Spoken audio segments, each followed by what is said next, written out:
Okay, gents, let's now focus on the next segment on PST this week, and that is going to talk about Jesse Marsch, the new Leeds United manager. He is the third American in history to coach in the Premier League. Can he keep them up? Is this the right job for him? I mean, what do we think about this, Andy Edwards? Is this a good fit for him at Leeds United? And for me, it all kind of depends on the players he has, right? If Patrick Bamford and Calvin Phillips come back very soon, then it's a totally different proposition, and probably Marcelo Bielsa is still in charge of those two players, have been fit for most of the season. So he has a good squad. They're in a tough situation in the relegation scrap. What do you think about this hire for Jesse Marsch and for Leeds United?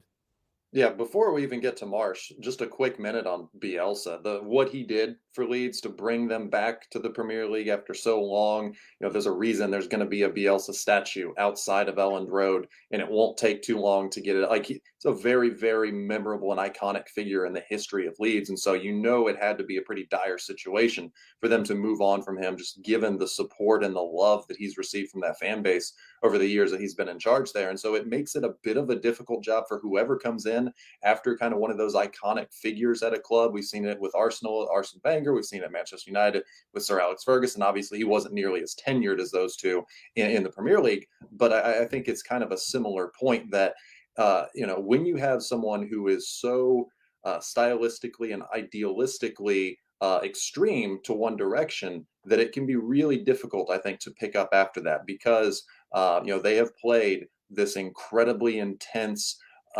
style of football for 3 years now, and they're going to have someone who plays similarly, but he does it different as well. And so there's going to be a little bit more defensive structure, and I think that that's something that's been needed at Leeds this season. I think that's the one thing that you need to be able to rely on when you're, a bottom half team, and especially when you start to sink down into the relegation battle, is let's just keep a clean sheet today. We'll create a few chances at the other end, and we might put one away. We might win this game 1-0, but we're going to keep a clean sheet today. And Leeds have just not been able to do that. And I think Jesse Marsch, and we saw it over the weekend in his very first game, they nearly got there.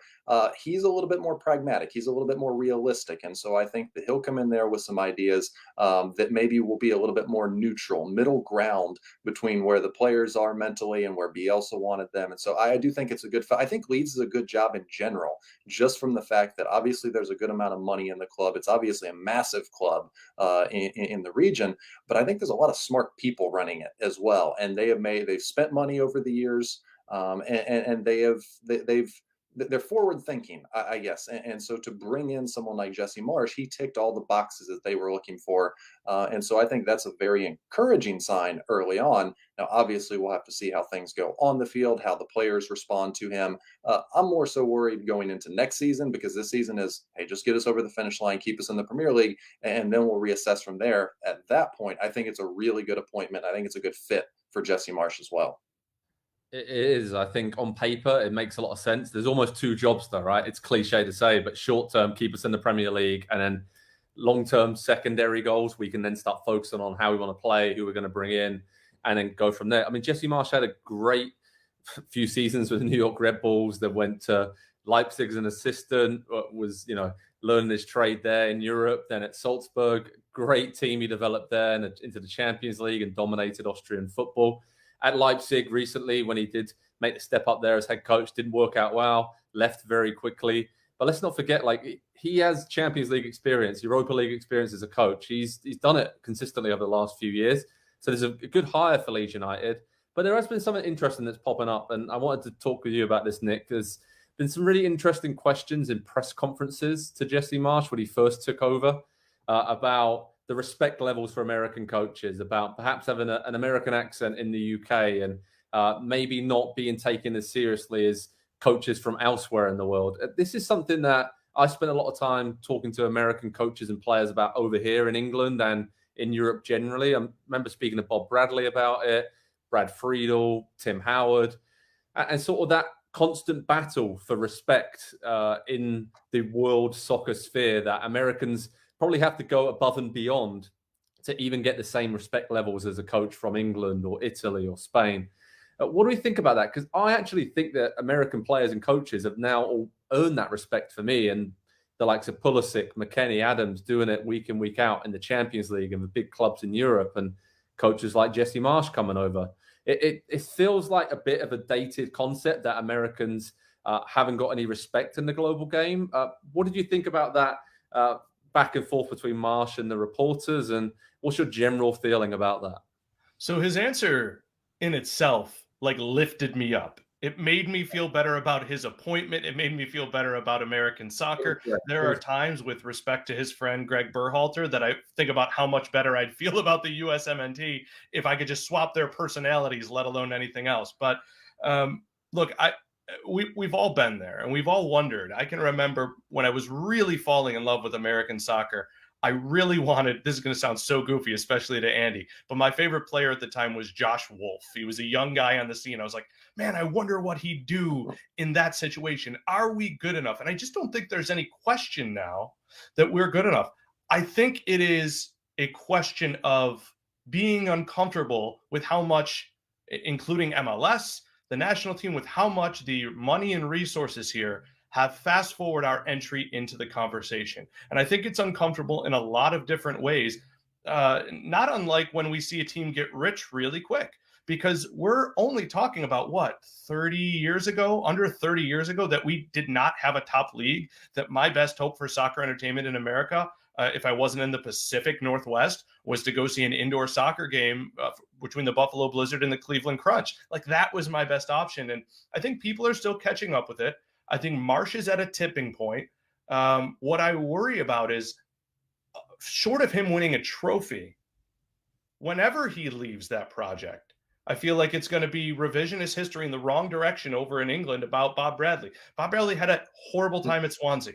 He was there for 11 games. How can you judge anyone but the club on a manager who was there for 11 games? So I think there's not a bias there anymore. I was having this argument with a friend of mine online. There's not a bias anymore, but there still is a stigma.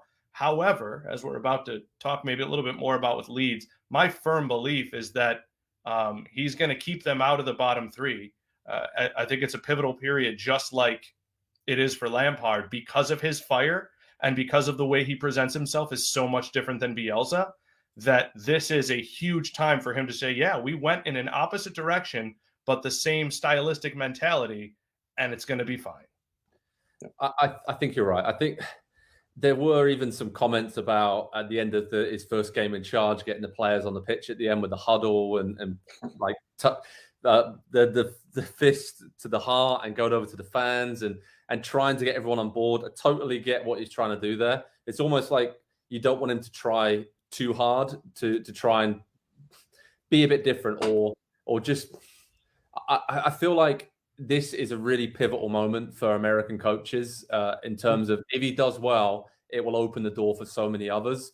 But obviously, he's a disciple of Bob Bradley, was assistant coach for him, and is very, very close with him. I remember speaking to Jesse Marsch 8-9 years ago, and he went to Egypt with Bob, with his family, was hanging out, seeing how he worked as a coach, always closely associated with him. And I think everyone connected with American soccer likes Jesse Marsch, wants him to do well. And I just hope that he does, because I really feel like this is a pivotal moment for more coaches getting opportunities, just like American players coming to Europe and doing well. And that opens the door. If Pulisic does well at Dortmund, okay, Gio Reyna's coming in, and then somebody else and somebody else. So he needs to do well.